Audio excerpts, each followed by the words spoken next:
Hey Clay, it's been a while. Hey, hey. I know you got this already, so what I'll do is I'll do an intro, and then I can take note of all the questions so that once you get to your ending slide, we can just go through the questions in a Google Sheet. How does that sound? Sounds good. Cool. Okay, hey everybody, nice to see everybody again. Hope you had a good time with the last AMA with GC and Eddie last week. Today, I think we had a lot of questions last week about the game, what's going to happen, the design of all the things, and now we have Clay, the one and only, who should be able to answer a lot of those questions. So looking forward to be able to go back to those questions as well. Wait, I'm supposed to answer things today? Ah, surprise, surprise, Clay. That is part and parcel of being the big boss. Give me a second. I'm gonna go write some things down, and yeah, we'll be good to go.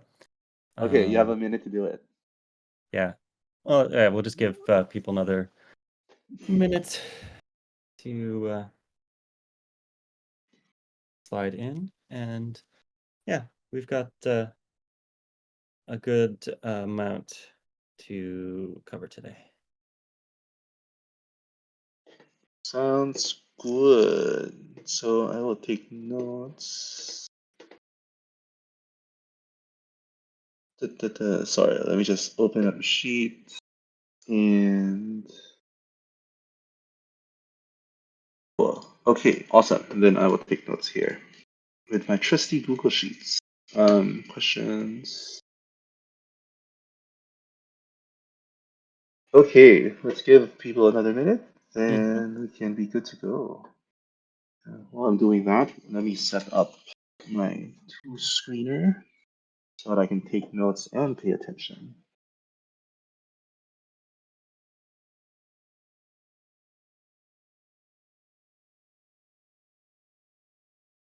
And yeah, just for reference, Nigel, I'm going to Yep. keep chat closed because I have a bad tendency to try to split brain between chat and the slides, and then my brain does a hiccup. So yeah, Yeah, if no you've got worries. anything that comes up that's more urgent to answer, definitely ping me and let me know. Well, we're Sounds still good. kind of rolling people in, so I'm going to give it just another second here, and then Sounds good. We have a good tag team to go then. Okay, chat. Lay it on me. Please drop in your questions in the chat. I'll be taking down notes. If there are burning questions, then I'll interrupt play. But let's try to put all the questions at the end, and then we can go through it one by one as well. Details on pets. Okay, let me put that down. Details on pets. yeah, so there are definitely things that we're not going to be going into full details in because they're in the process of being developed. Standard process of we've got some high levels of information we've shared across both guilds and pets. We've got a little bit more detail to go into on the guilds front, but pets being Act 3, the focus of today's town hall is going to be on stuff that's coming in Act 2. And we will get to pets. Uh, we're just not there quite yet. All right. I am going to kick things off. For those of you who are new to the mix, I am Chris Clay, but everyone calls me Clay, game director for Guild of Guardians. And yeah, going to be here to answer some questions and give an update on just, where Guild of Guardians is at. We have made it through Act 1, basically the launch of GOG, and oh boy, was it a launch. From my experience in games, it was pretty standard, a good amount of chaos, a whole bunch of fixes, server maintenance downtimes, and for us internal team getting into rhythm, both internal here at Immutable and with MindLoader on exactly how we run Guild of Guardians and live operations. What we're going to do just with Act 1 to kick things off is check in a little bit on the game's engine, look at some initial numbers, talk a little bit about Tamamo sale, and sort of communication and expectations moving forward. On the numbers front, Mobile and games in general is a retention game. You need players for things to work, and players drive everything from the economy to just the enjoyment of the game itself. Particularly in a game like Guild of Guardians, where a lot of it is focused on competition. We've got some comparable here.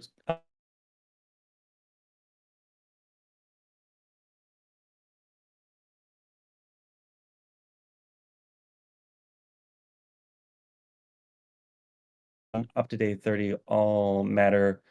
We've got Heroes Wars Alliance as well, and then Epic 7. So this is sort of a spread. In a perfect world, your retention is going to be looking much closer to Epic 7. That 40 plus D1 retention and getting on towards that day 30, 10% retention is kind of the ideal.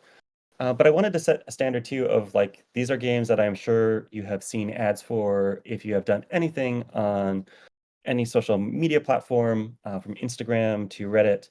Um, yeah, Raid Shadow Legends in particular has ads everywhere.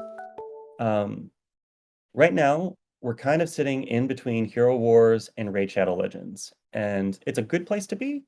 Uh, and it's a little bit tale of two devices. So on iOS, we're sitting a lot closer to uh, where Raid Shadow Legends is. We're not quite at 40% D1 retention, and this is one of the key challenges that we're going to be addressing in the product, in the coming months. As I'll talk about that a little bit. And then D30 at 5.5, not quite at the 6%, we would want to be at to be comparative to Raid Shadow Legends, but in a solid spot. This is in a range that you can absolutely run a game successfully in. On Android, a little bit higher on D1 in at the moment, but this is trending lower, and there are a lot of reasons for this. Some of it comes down to where we're marketing. One of the hypotheses we'll be testing in the coming months is how localization impacts the retention numbers as well. But where we're hurting the most on Android is in that D30 retention. At 3.58%, it is not great. It's still workable, but this is a number that we need to raise. And one of my big goals for the product over the next 4 months is to get the D30 retention much closer or above that 6% across both device types. Um, so far, since launch, we've had a little over 600K in downloads. We've got 250K monthly active users, which is solid. We're past that first month, so uh, a lot of this is people who have tried the game, just in the past month and not necessarily stuck. But we're getting a good number of people into the top of the funnel, and this is allowing us to analyze the data and look at places that we need to further improve. And we've got 13,427 monthly active buyers. So these are people who are playing the game and going in and participating in the Web3 ecosystem in a few key ways. Essentially, though, it's um, uh, people who have purchased something in the immutable ecosystem. Secondary purchase, buying a Guardian from another player. If they've bought Ascension Seals, if they've purchased Tamamo, anything that counts as that player, buying something in the ecosystem turns them into a monthly active buyer. And this is a place that we're actually in really good shape across like the Web3 ecosystem overall. We're driving more players into being active on ZKVM and Immutable than a lot of other products out there in the space. But it's something that we're going to dive into in a little bit more detail. Um, did want to talk a little bit about Tamamo. I would say that the economy team had a lot of theories, and I would say Tamamo sale taught us a whole lot about how not to do things with the sale. It has not gone well. You can go look at the sale page numbers. There were miscommunications across our internal team and MindLoader in terms of offerings. I know this was discussed in the AMO on Friday, but this is a place that I'm working with the team to refactor. So some of the initial plan was a schedule of basically every 2 weeks shifting things through.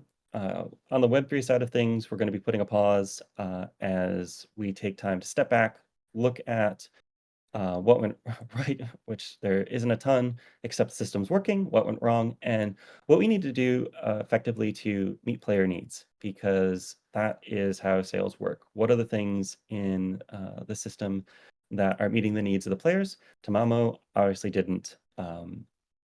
We're doing some little bits in between before the sale ends, but the next likely point to pick up a sale would be mid-August at the moment. Um, but yeah, Tamamo. Um, Communication and updates. So, one of the things that came through in the AMA were a number of comments on comms. And, on this front, we've got a lot of challenges. Obviously, Ryan left at launch, and not having a full-time community manager, particularly one like Ryan, who is really engaged, has left some big shoes to fill. And we've had people, from the team popping in, but it's not the same as having someone essentially dedicated to it. We are actively hiring for this role replacement.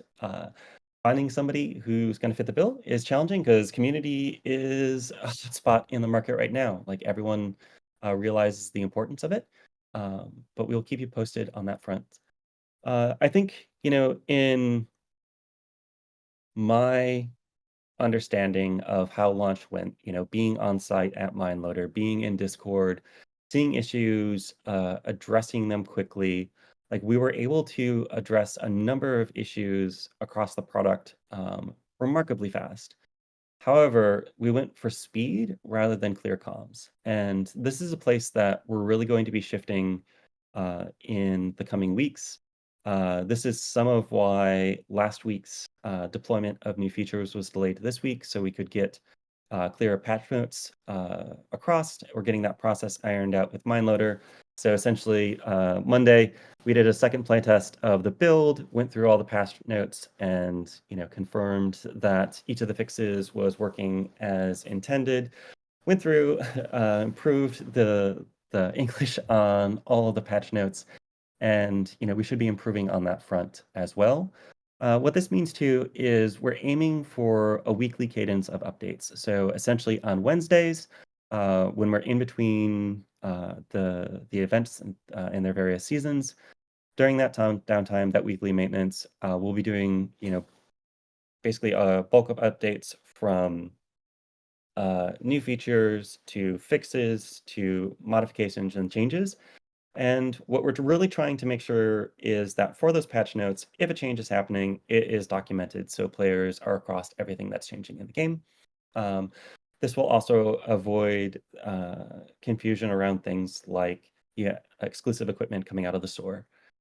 The other challenges that we've had is sort of just-in-time approvals.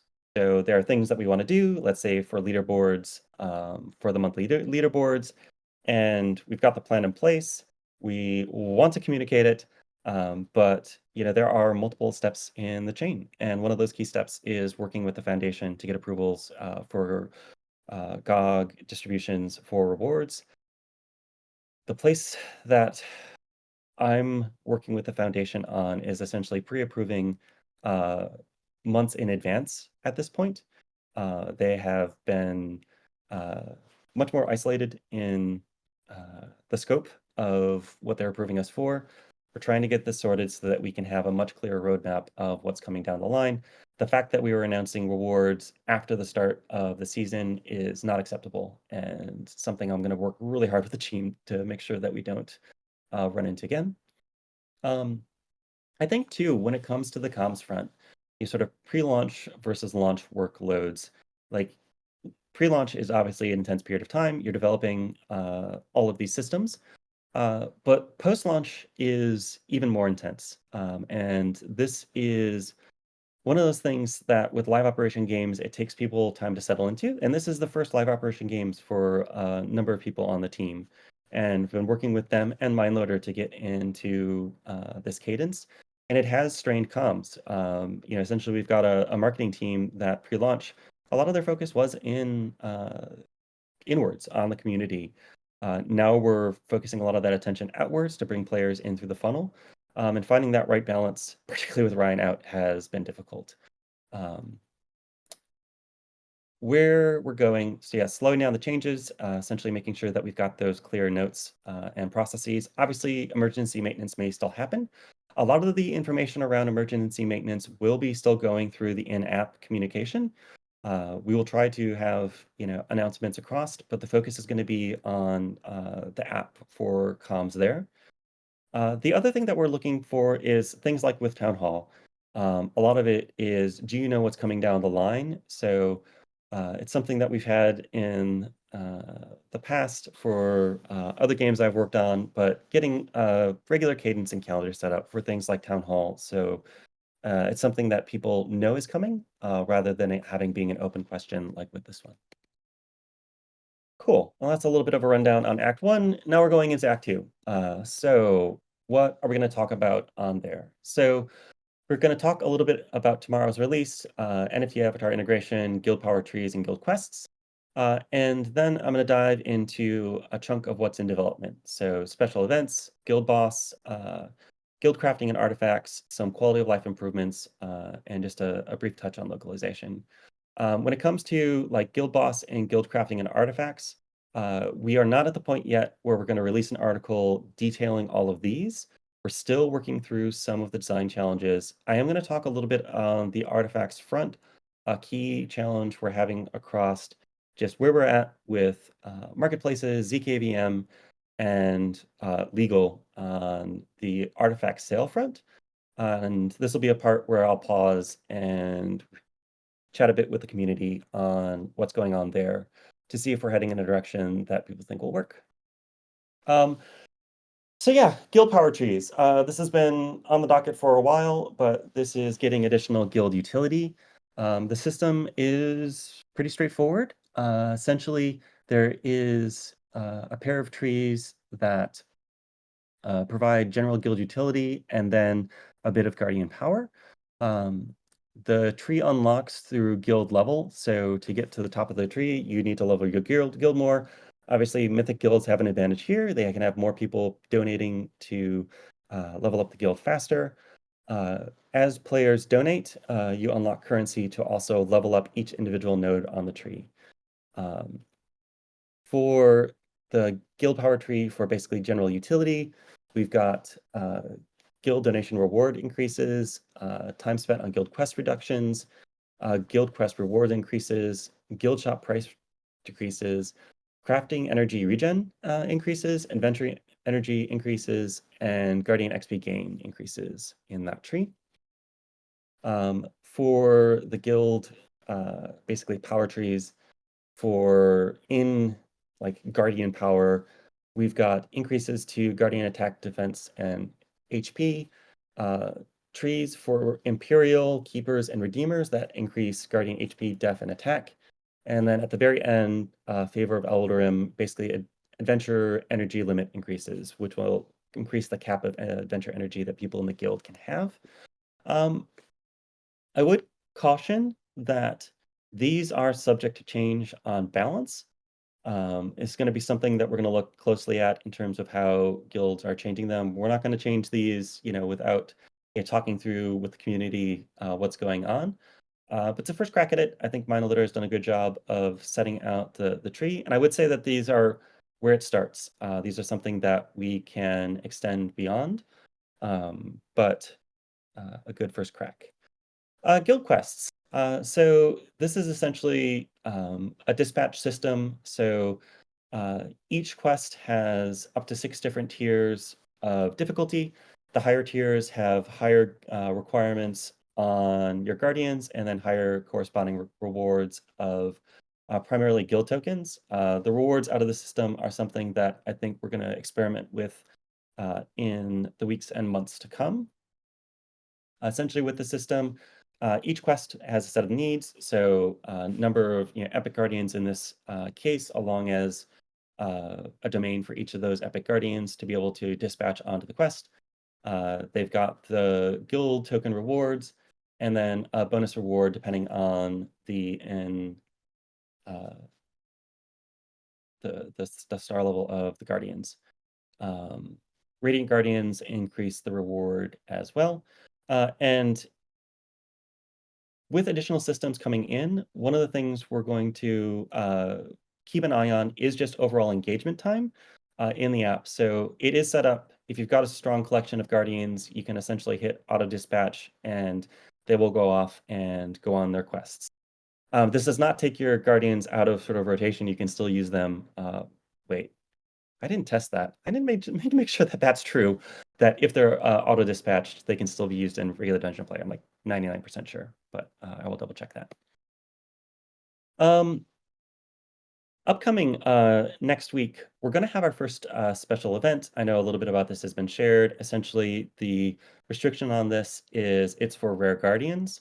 And yeah, this is beginning of a cycle of special events. It's going to be a place for us to experiment with uh, the in-game systems, try on different approaches, see what the community likes, see what are the most engaging, and potentially take some of those learning back into the core systems. So this first rare event is endless. The biggest change is it is not cumulative scoring like the current endless, but it is rather the top score. So similar to Boss Rush, your highest scoring run in building blocks of the endless will uh, be attributed to the leaderboard. This is just a fun feature in general because it really does open up a realm of possibilities. I would say to the community, if you've got ideas for what you think would be a fun, special event, definitely reach out and let us know. If some of the things we've got on the docket to come are things like esports special events to help highlight the esports guardians, as that's a long-term promise to come. Um, some of these may cycle depending on their popularity. I think some of the thought behind the rare event is it opens up more possibility for players who are getting into the game to have an ability to compete. We'll see how true that is. I think equipment is going to play a pretty big role in delineating how far people go. Um, but yeah, we're going to run this and learn and go for there. It will run for 1 week at start. Cool. Yeah, the road ahead. Some of it when I talked at the beginning about D1 retention, we're going to be doing a lot of A/B testing on incoming cohorts. And in many of these cases, it's searching for just small percentages, like a change that improves retention in a cohort by 1%, by 0.5%, and running as many of these A/B tests as possible to load up those cumulative changes to improve the funnel. For the July 3rd build, we're testing three things. I've only got two of them here. One is adding during loading screens little just in-game tips and an animation of Leah running across the bottom. We have had feedback from multiple venues, including like internal playtesting and external playtesting that we've done, saying that people are confused about whether the game has crashed during loading, not having a loading bar. So we're going to see how this does. And depending on whether it succeeds or not, the succeeding test will be pulled in, and then we'll queue up another set of tests. Another one, let's see if this goes, is we've had a lot of feedback on the little hand animator just being too simple. So we're doing a test where essentially half of the cohort will see the animating hand guiding them through the game, the other the existing static hand, and we'll see where it goes. The last is largely based off of analytics on Android and drop-off points, where some of the videos in the tutorial with like the tutorial boss and Leah, the performance has been suffering on some Android devices. So we're doing an experiment where those videos are removed. And again, we'll see what happens and go with what sticks. After the July 3rd update, the next major update in Act 2 that we're working on is the Guild Raid Boss event. This will allow guilds to start running the guild raids and accruing resources to do crafting in. So it'll be a first step on that path. Essentially, the guild will unlock the guild raid boss. There will be weekly bosses. Each guild member will contribute to attacking. the aim is to kill the boss and then distribute crafting resources to the guild. Players need to participate in order to be eligible for crafting rewards. Obviously, when this launches, that won't be a part of it.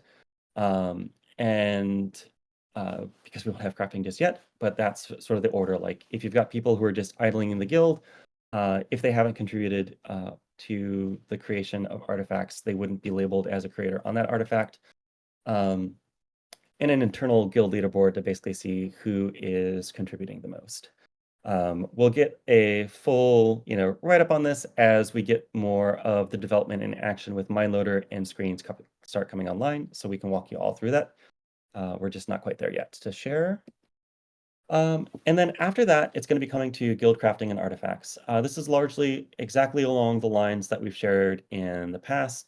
The guild resources will be used by the guild to craft artifacts.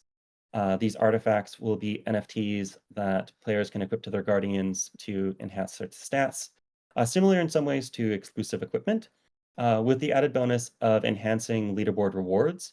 Uh, the key thing I want to talk about today is uh, way back when, in the days of yore, with the distribution of rewards, the plan had been that essentially the guild sells the artifact, and there is a distribution out to all of the players that contributed, with the guild leader getting an assured cut. Where we're at right now, as we've worked through functionality on ZKVM, with legal, just on our ability to hold basically sales in escrow, is we want to propose to the community a trustful system where essentially the guild is trusting the guild leader to distribute artifact sales. This means each guild could have its own rules for distribution. Top players going to the guild that makes the most sense for their contributions to matter. This is a change, though, from that initial, like, immutable is going to handle everything. The good news with going this approach is it uh, means we can get the system out faster. The downside, obviously, is it means a guild leader could um, essentially like work for an artifact, sell it, and then not share it with the guild. We do believe that's self-correcting, though. Right now, if your guild leader is being a jerk and not distributing rewards, obviously people can leave the guild and go join another. So we feel like there could be a moment that this could happen. From my experience with like MMORPGs, where this is most likely to happen is if the guild uh, artifacts basically stacked up and a guild leader was able to sell a whole bunch in one go. Um, but I don't think that would happen. So yeah, it's not that there wouldn't be rewards for players, but the guild leader is determining what that split would be. We can obviously, add additional things into the mix. We can add systems that allow the guild leader to easily distribute out to the guild. Um, but yeah, happy to chat through.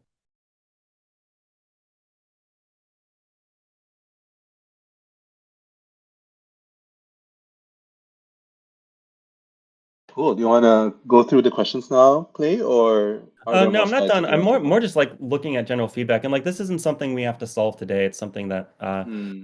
we can schedule time to pop back into with guild leaders on, and maybe it deserves its own chat. Um, Yeah, uh, from the look of it, I think it's definitely getting a lot of opinions from the chat. Like, are there gonna be like a way to rate guilds, if they're good or not, etc. So I think it's a really interesting topic for the community. yeah, I think it's one of those things where bad actors in the system, uh, you know,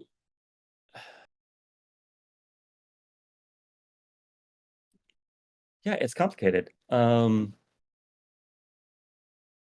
I feel like when it comes to, the guilds at the moment, particularly, the the most, advanced, like, their, reputation and their strength is their players, and, like, guilds with the best players are gonna be able to take down, the bosses more effectively, craft more resources.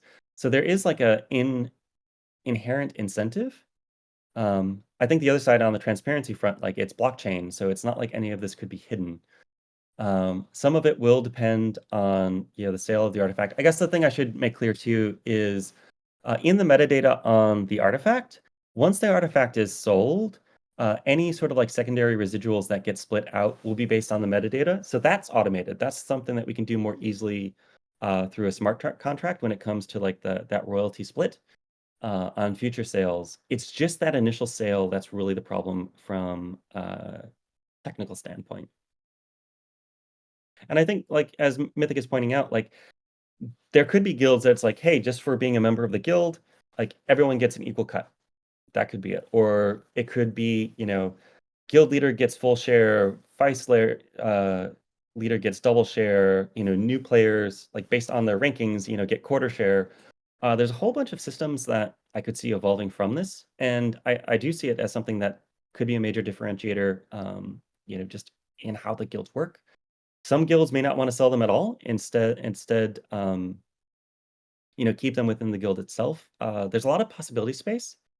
Um, it's also something that doesn't have to be forever, where, if we launched with this system and we're finding there is a lot of abuse, uh, then yeah, um, you know, totally doable.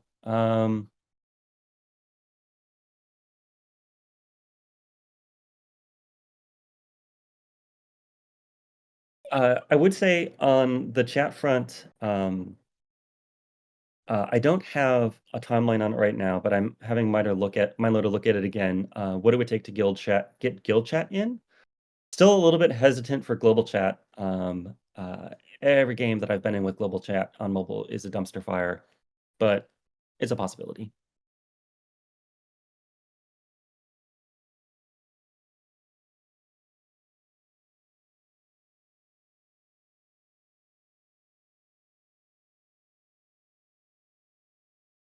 Um, cool.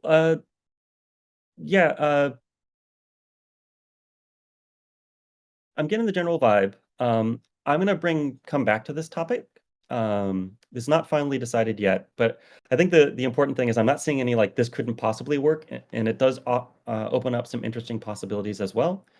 Um, I'll uh, I'll revisit. We just got a lot to cover, many more slides, so I will go ahead. Thank you so much for the feedback, folks. Um, go. The other thing that we've got a lot in store is quality of life improvements. So there are any number of things that are little frustrations in the game that we want to make better. For this week, there is a battle stats button in the last adventure room. We've increased the size of UI elements in the dungeon select menu. We've got a lot of feedback on that one in particular that people are having trouble reading them. The curse animation can now be tapped to skip, and then curse choices can now be skipped for 200 dungeon coins. Um, I'm not going to say that I'm 100% committed to this one staying around forever, but I'm really looking forward to the experiment. Um, Guardians now take less time to walk into dungeon rooms, so we've essentially shortened the entrance animation, which allows you to go through endless dungeons more quickly and dungeons in general. We've removed the final hit animation for everything but boss rooms. Um, Obviously, the way Endless is set up right now doesn't make a big change, but in Adventure, this is going to speed things up. And then we've added on to what the Vice Leader can do. So appointing members to the different levels, removing members, adding guild announcements, and changing the guild flag. Some things that are on the docket in development right now. We're looking at rebalancing curses that have immunity to be changed to a percentage. We think that immunity in general is just too binary. Some of the hope with the immunity, and it was somewhat successful on, is it makes it very difficult for bots because a mishap could lead to the end of a run. But just some of the gameplay that it added was too black and white. So we're going to experiment with that change. We're looking at arena matchmaking and iterating on that front. I can say from my arena play, essentially it's uh, wait on refreshes until I can clear out a full slate. That usually levels me up to the point where I then have to wait around and get attacked until I can refresh once my rating has dropped to do it again. We're looking at changing it so that there are more people that will be sort of your level of power. It escalates too fast right now, and it makes it too hard. Um, with Arena as well, we're looking at changes.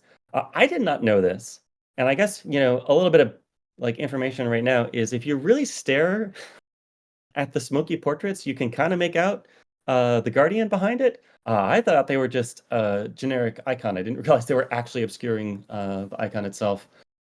So we're looking at what we want to do with that system, potentially just showing the team you're facing.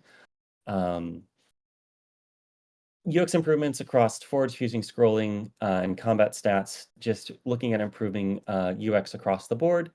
A more precise Guardian leveling UX. So right now, you can auto level to basically spend all of your scrolls.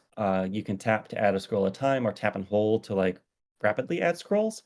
But this is looking at something where it's like, hey, level my Guardian 5 levels just to give people more precision. Um, Improvements to merging overall, like this is something when it came to like tapping to generate resources, we've improved that. But merging still has a bit of lag. This is because it is confirming with the server that you can. Um, we're looking at keeping the safety of not trusting the client there, but improving the responsiveness in the client, as well as some potential auto merge options. We're revamping the daily logins, both for the 7-day and for the 28, looking at moving that to 30, and then a lot of performance optimizations on Android. Um, a big one for me this cycle, so obviously retention is going to be a focus. There's a lot of just in the game changes that we're going to be iterating through, both through A/B testing and quality of life to get us there. But a key part is GOG staking and utility. So I'm working on specs right now to work with our game integrations team on getting staking up off the ground on zkVM for GOG.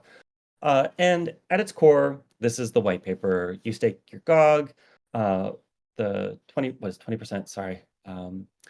Uh,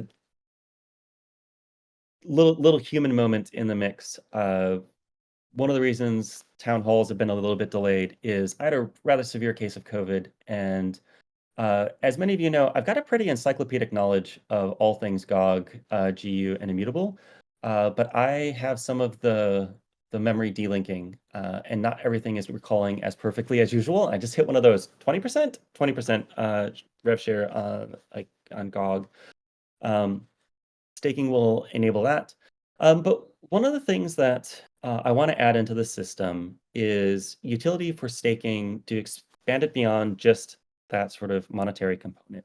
And essentially have staking GOG be something similar to like VIP systems you see in standard Web2 games, where based on the amount of GOG you have stake, you have in-game utility benefits. Working on exactly what those would be, but some of the things that I've got on uh, the table are things like, uh, bonuses to what you're getting out of sacrifices. So additional faction souls, additional radiant souls, potentially reductions to like ascension seal costs, increased chance to radiance your guardians. Like there's a lot of room in the mix to have the staking system be something that is really enticing to just everyday players to come in and get involved with the GOG staking ecosystem. Obviously, getting GOG locked up is important because it does add to the stability and value of the token overall. It's going to be several months before there. Um, so yeah, I do think this is going to help a lot with the overall ecosystem. Obviously, we have to build it and get it there.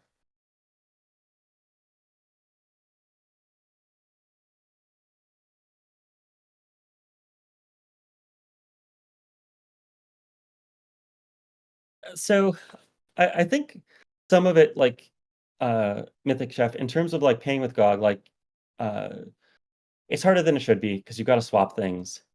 Some of it is when it comes to like GOG, like it's revenue. So when something is purchased from us for GOG, it goes back into the ecosystem because we will resell it, back onto the market. It's not that we buy things and then we just hold all of that GOG. Obviously, if we were holding all the GOG that came in through purchasing things, it would be different.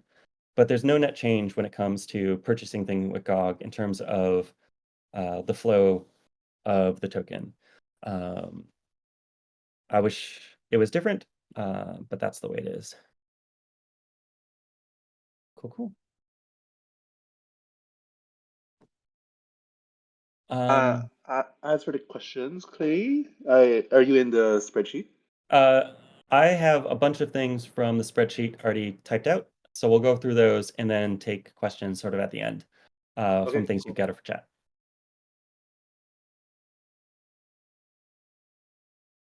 Um, yeah, in terms of endless engagement times, the question is the endless with 1-1 tickets permanent or just temporary? And it is just a temporary solution. Um, the goal was to, reduce overall engagement time in endless. 4 day, I can attest myself was grueling. It was a lot of playtime. So this takes it down to 2 runs a day. It's better, and it is a solution that's sort of carrying us through to the next iteration. The next iteration is actually potentially less. So essentially, what it would be is uh, you can bid multiple tickets for an endless run. So in theory, you could spend 4 tickets to do 1 run. It 4x's the point totals. It 4x's the endless coin rewards, um, and means it's just 1 run a day, which is very maintainable. The cost benefit is it means if for some reason you have a 4x run that goes poorly, uh, it averages out to, less total rewards, but it's more time efficient. I think it's a pretty good system. There is a bit of work there. We are not testing this yet in terms of just where it's at in development.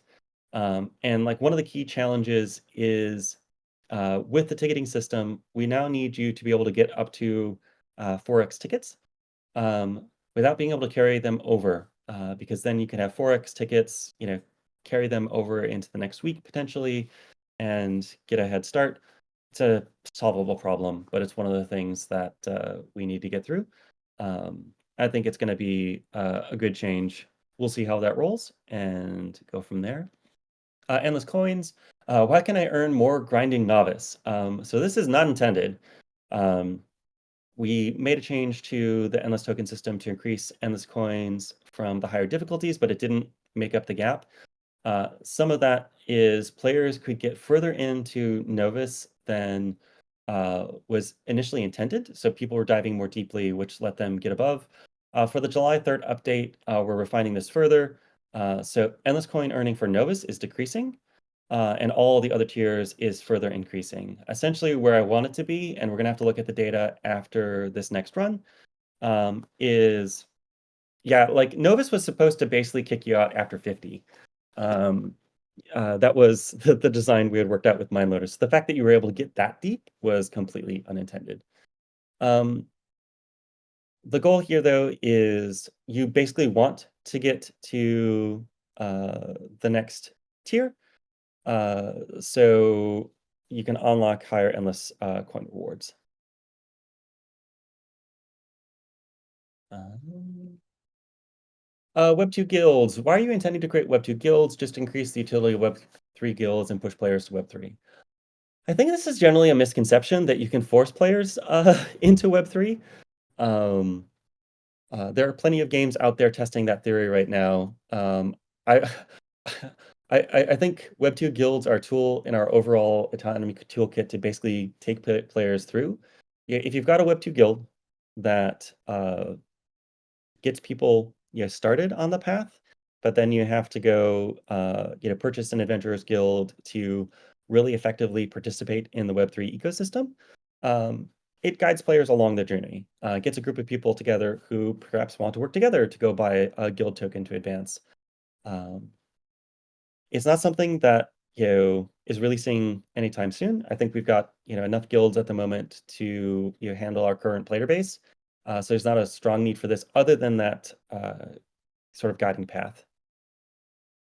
And yeah, like having founder guilds craft lower, tier guild, totally plausible in how the system would work. Um, Guild tokens and economy. So adventure tokens cost 150 to mint, whereas a mythic token was 80k to mint. Will there be much benefit or value provided to these token holders? Will there be reasonable incentives to attract players to join the 80k guild while also still giving a good experience for all guilds? I mean, in short, the higher tier guilds can have more players. More players will allow crafting more artifacts. A lot of it's going to come down to the artifact economy, how maintainable it is, what the demand is for artifacts. That's not something that we can set dictate. It is something that we have a key influence on, and we'll keep experimenting with it. I mean, obviously, it's a goal. Um, but we shall see.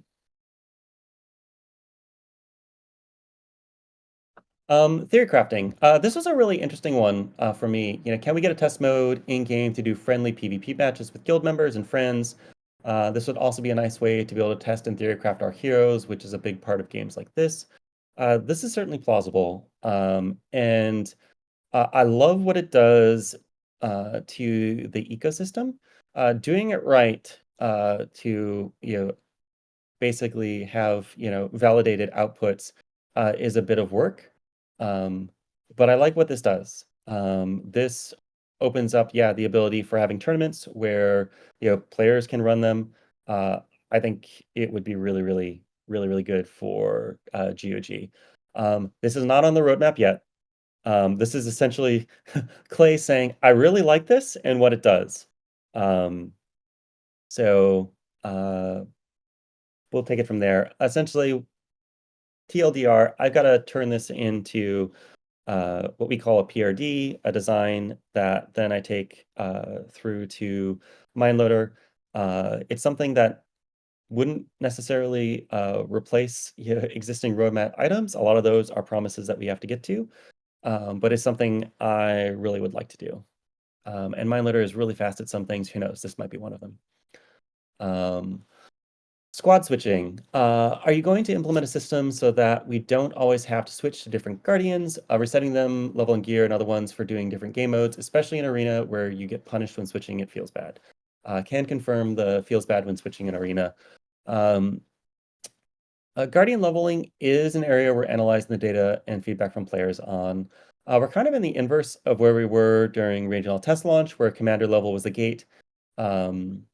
Now, we fixed that for global launch, but XP is the primary gate. And it really is just limiting people down to having 5 primary guardians. That isn't the goal for the game. We wouldn't have 10 slots if we intended to just have 5 primary. What we're doing now, though, is looking at the overall economy ecosystem advancement to come up with solutions to this. We've got different um, different things we need to solve. One is catch up. So for players joining today, they're obviously coming up on 2 months behind everybody else.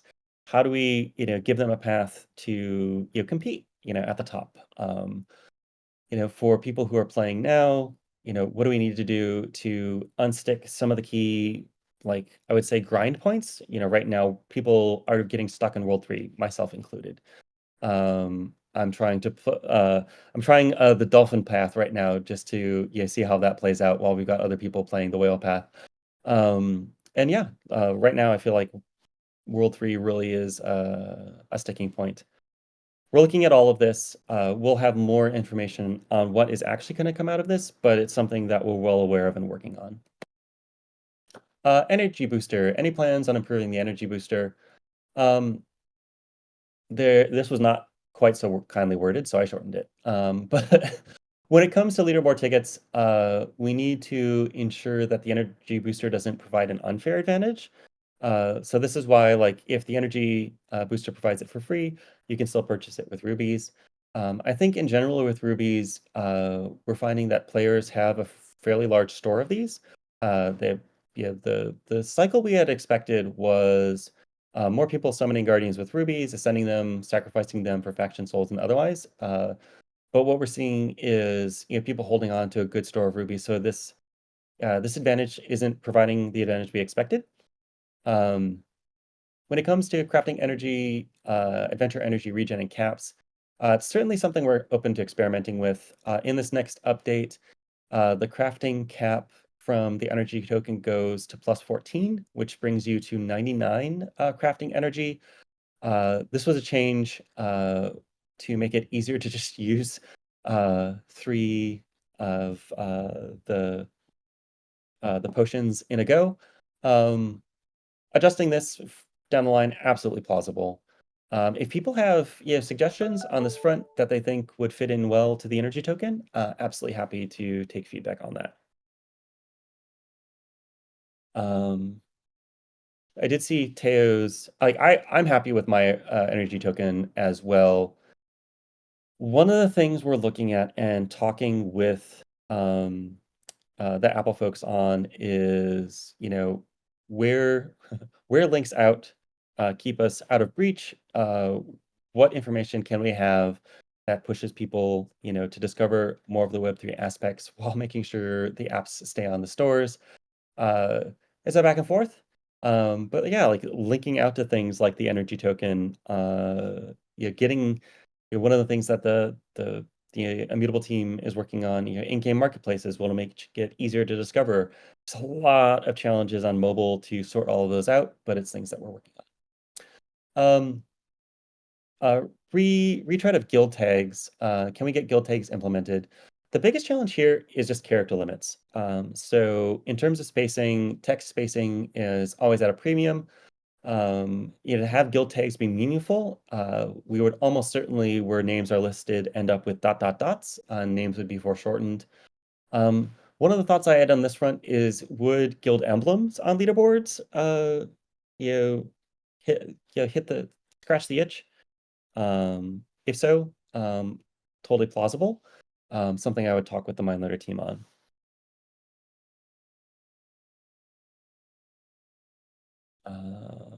Cool. Yeah, closing thoughts. We'll go into Q&A. Yeah, closing thoughts, I guess. We'll bop back to this for a moment. Definitely been an intense stretch here for the team, and I know for the community. Overall in crypto at the moment, we're, I would say, more in a bear state than a bull. I think, one of the key things that's happening on the immutable ZKVM ecosystem is we're starting to see a lot of other games launch. And there's momentum building that Guild of Guardians was a fair bit of leading the way. Um, as more of these games launch and go live, I do see that flywheel starting to turn. And so much of crypto is momentum. It is like feeling and emotion. And I know I'm pretty excited about where things are going, both for Immutable and GOG. We're going to see a lot of changes over the course of this next cycle, both to the economy and the ecosystem across GOG and the game itself. It's going to be an interesting set of town halls in the coming months as we get going. One thing I did want to, share, just because, on the comms front, I'm a big player in that overall mix. I'm going to be out the last 2 weeks of July, which will put some strain on comms, just so that people are aware. I need a little bit of downtime. COVID and launch took a lot out of me. I'm mostly back to myself, but getting some downtime in July, and I do believe I've got things queued up across the team that will be in a good place while I'm out. Um, but that will let me come back refreshed for a really big push into the end of the year. But yeah, Nigel, you got some Q&A for me. Hey Clay, yes, if you are in the spreadsheet, what I've done is I've categorized the questions to roadmap, guild questions, GOG utility, quality of life, marketing, and just general feedback. And then I've also bolded the questions that have been upvoted a lot. I mean, a lot. So please All take a right. moment to like scan through and then feel free to like answer the ones Oh, that you so think are these are most all in important. the spreadsheet? Yes, in the town hall questions. I can share you the link in Slack as well.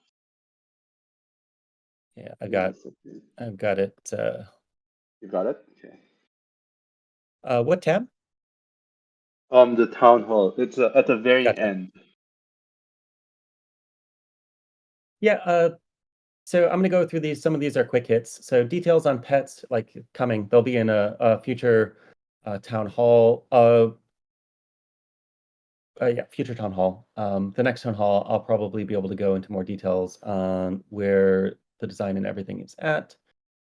Um, will guild gear be coming by Act 2? If you mean artifacts, yes. It'll be within an Act 2. There is a chance that Act 2 is going to stretch out a little bit longer. Yeah, we had set a date for Act 3 that may have been too ambitious, but we'll keep you posted on that front. Uh, Talked at a high level on guild raids. Gear as NFTs. So this is something that we should probably dive into more completely. Um, Gear as NFTs, like just regular gear, uh, I've got concerns about what it will do to the game as a whole.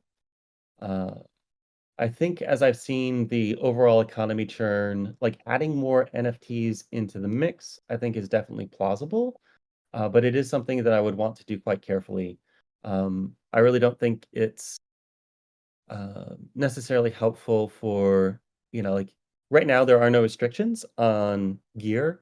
But like if a day one player can have, tier 7 gear that they bought off the marketplace, that definitely throws a whole bunch out of the whack with the game itself. But yeah, it would be something that would have to, I think, craft through guilds if we stick to the original white papers. I think it would be easier for individual players, but plausible. Uh, Frostmire. Let me grab roadmap really quick because I can't remember the date right off the top of my head. I'll give you a general timeline. Uh,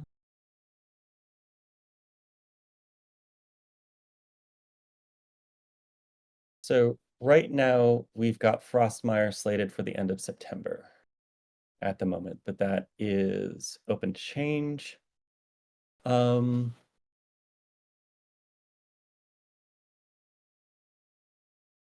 the ability to reset equipments to upgrade. Um, this is one I can take back to MindLoader. Um, Other than just like salvaging them, the approach with equipment has generally been salvage, but I can understand how for the exclusive equipment you would want to keep it around. Um, yeah, I'm just gonna take a note. Play to take to MindLoader. Um, what is the hero level cap? So this basically gets adjusted um, usually during the weekly updates. So it's based off of the commander level. So the commander level will be updated this update to 100. And I cannot remember what that relates to guardian level off the top of my head. So I'll have to get back on that one.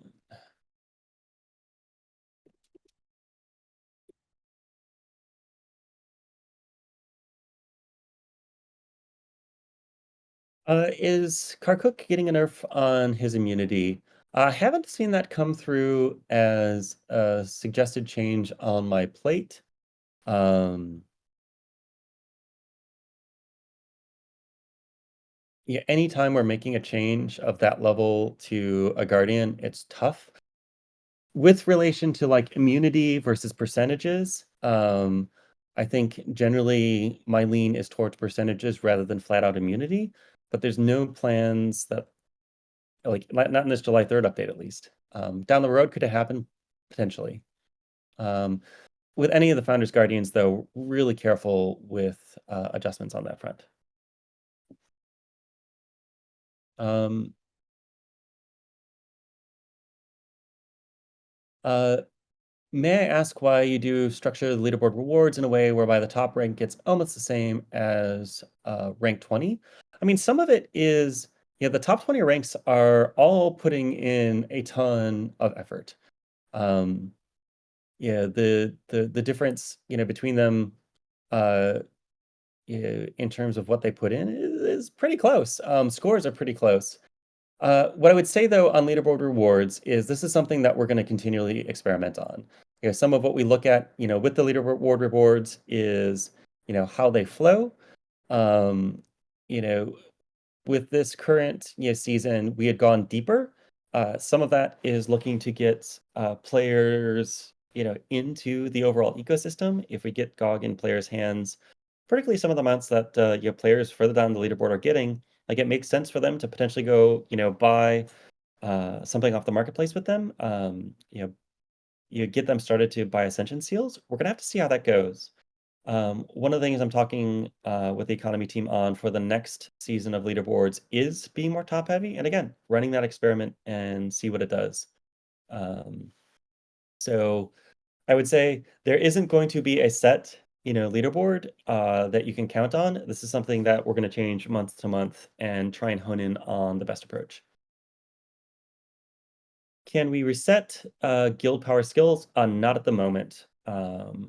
They are, you spend the coins and they're there. Um, but yeah, we could see. For dispatching, do guardian levels matter? Otherwise, no, guardian levels do not matter. Just their rarity, their domain, and then for the bonus awards, their enlightenment level. Uh, can we view the guild raid to view what went well or wrong? Um, this is one of those where I don't quite grok the question. Um, Once we've got the system, up and playable and I can get my hands on, because there's always a change from where you're on paper to what it actually plays. I'll get more screens out to the community to just clarify a lot of what's going on there. I'd like to see gear NFTs that only come from gear guild crafting. So this is similar to the question above of plausible, but not currently planned, and something we'd have to do carefully. Will there be balance changes soon to in-battle statistics? Currently disbanding DPS counters, any other build too well? Um,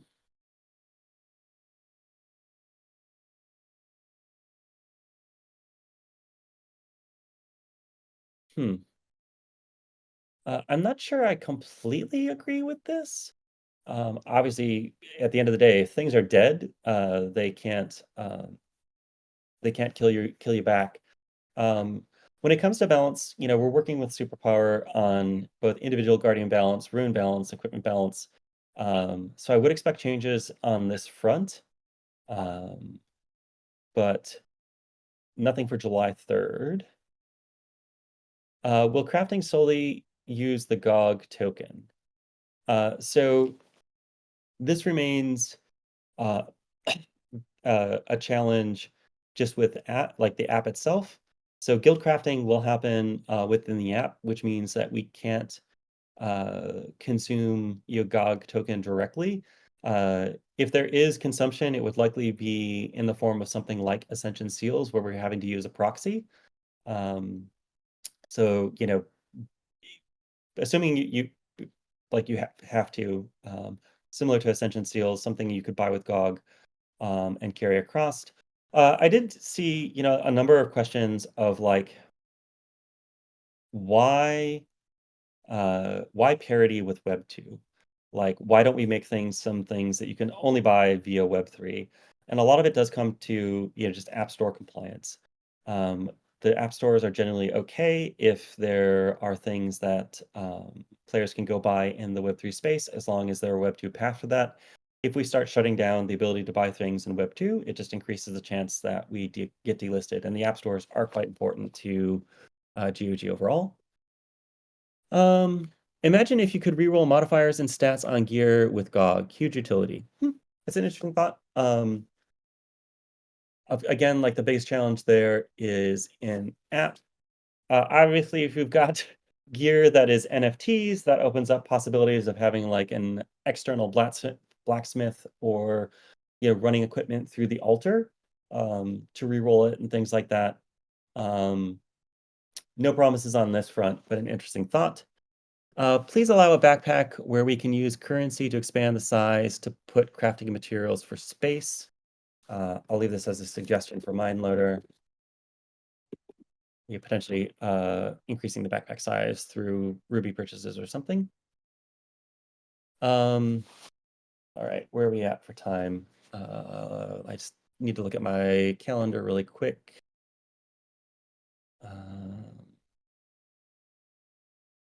Okay, I can stretch. Uh, okay, we talked about this. Talked about this. Can we have preloaded teams with hero selections, levels, and gear? This is an interesting one. When it comes to, that challenge of uh, like switching between teams, obviously with the resets, we want this to be possible. Um, I don't think what we want though is, you know, just a single set of advancement that you swap between, 5 guardians at need. Um, if that was the world we were building towards, it almost doesn't make sense to have individual guardian levels if they're fully mutable. Making this easier though to switch though, or changing the system so that you can have multiples. I'm gonna take this one back to Leeway and the design team as just a quality of life like challenge.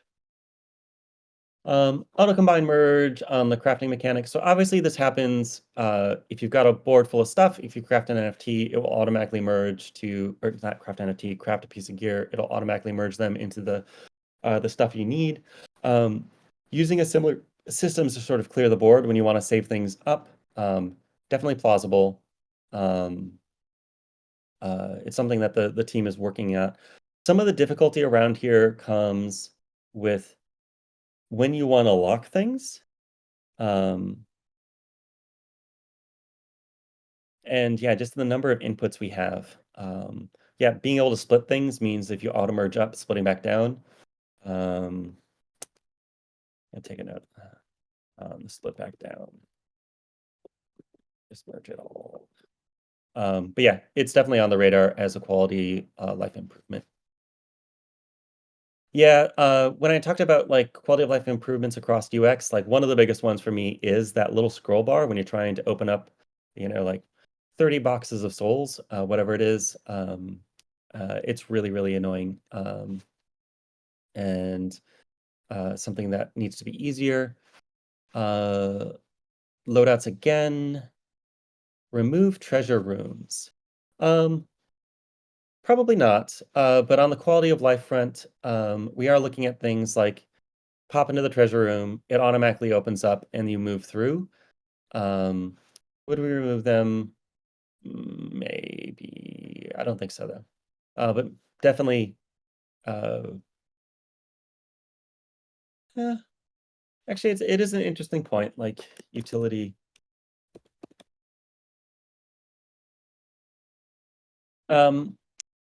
In the overflow of a dungeon, like there is an important like component of having rooms that aren't just fights. Um, Oh god. You're talking about the guy that knocks everybody up? DC Nanox? I don't know how to say your name. Yeah, he's annoying. Um, he is definitely annoying. Um, what is the marketing plan to attract new players, and also what's the catch-up system for them? So yeah, in terms of marketing, the team is pulling through consistent cohorts of players across, the marketing we're doing. I continue to see ads on my various social media platforms. This is something that we're going to continue to refine, both for those ads and some of the partnerships that we're doing. But players are flowing through, and the important part is like each day the cohorts we're bringing in is letting us do strong A/B testing and learning from that, which is going to then let us further scale. Yeah, we heard about marketing, but I've seen none weeks after launch. And I'm sorry, but like you don't get 600,000 downloads without marketing. So yes, the marketing is happening.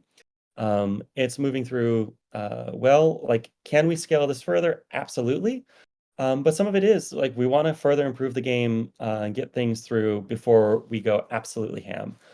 Some of it is it's a big math problem. Like at the end of the day, all this is of obviously we need to pull players in. What we need to do is get a positive return into the ecosystem from those players. This is complex because they contribute to the ecosystem through, Web2 purchases, through Web3 purchases, like people who don't buy from us directly but purchase from other people on the marketplace still help us out. So just the analytics around that are still a challenge. But yeah, we're gonna keep growing. We'll definitely pass 1 million downloads in the not too distant future. By the next town hall, maybe? It depends on a number of factors, but we're gonna keep growing. Um, Heroes should be sold in GOG tokens when team doesn't even want but we had already talked about this.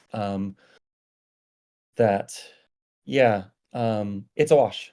When whether people like when people buy with GOG, it doesn't actually add to the ecosystem. I agree that making it easier to buy with GOG, we'll see what happens in the next sale. It's definitely something on the table. Um, Hero items coming out of shop early is very bad. I don't quite understand the question. This might be related to the Tamamo banner that never was supposed to be. That was very bad. I agree. All hero items should be in shop at all times. Simply put, no. Um, this is something that we're gonna cycle.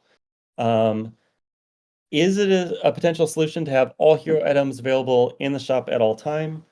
Yes, that's a path, but that's not the plan. It wouldn't be something where they would go away and never come back, but we do expect these to be sort of like episodic. In terms of like equipment, that would be NFTs. Like, I think exclusive equipment being craftable by guilds is plausible, particularly with the need to target, specific skills, and the challenge of that right now. There are multiple ways to solve that problem, but all the time is not the plan at the moment. I hear the feedback though, and I understand why there's the ask for that.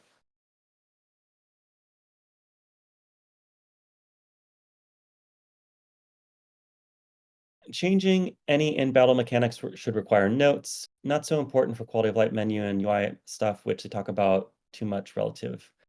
Um, yeah, this is something that yes and no. Like each new endless dungeon has a whole bunch of changes to mechanics, and we're not necessarily going to detail all of those every update. Some of that is just part of the gameplay of discovering those mechanics and playing through them and adjusting. Um, would it be better to include it all ahead of time in Theorycraft? Maybe. It's something I can talk to the Mindloader team about. It's also a lot of data and information, and getting that all combined weekly is extensive. I think the thing that I want to see in general when it comes to patch notes is if there's a meaningful change to Guardian balance, blah blah blah blah blah, it's in the patch notes. Um, you know, with the mix of the immutable team and MindLoader, getting that process fully ironed out so everything is captured is still a work in progress. We're going to get better. I think this week's patch notes is better than previous patch notes. Um, but I can't guarantee that every change is always going to be communicated across yet. But yeah, getting there is a goal. Gacha game need waifus. Durizda, the only semi-waifu. I think that was actually some of the thought with Tamamo. Um, uh, Clearly did not hit it. I think there is a lot more on the Tamamo front that we need to line on internally before we communicate out more broadly. But yeah, cool. And that is the list of the questions. I know chat has been scrolling, and I can't do two things at the same time.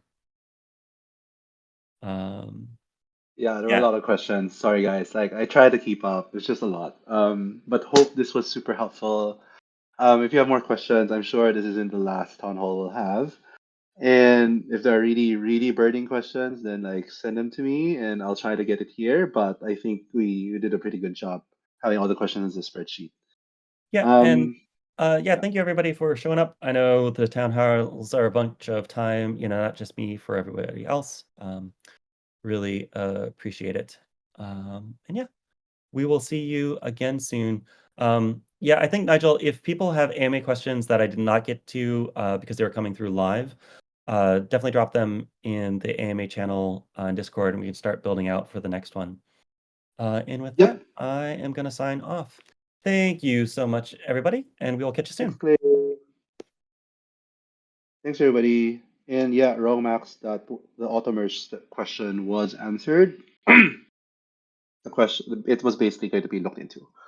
Thanks, everybody. Again, appreciate the time. 100 plus of you guys joined. Really feeling the love on all the gamers out there. Looking forward to what happens next for GOG. Thanks, everybody. See you around. Ending the call now.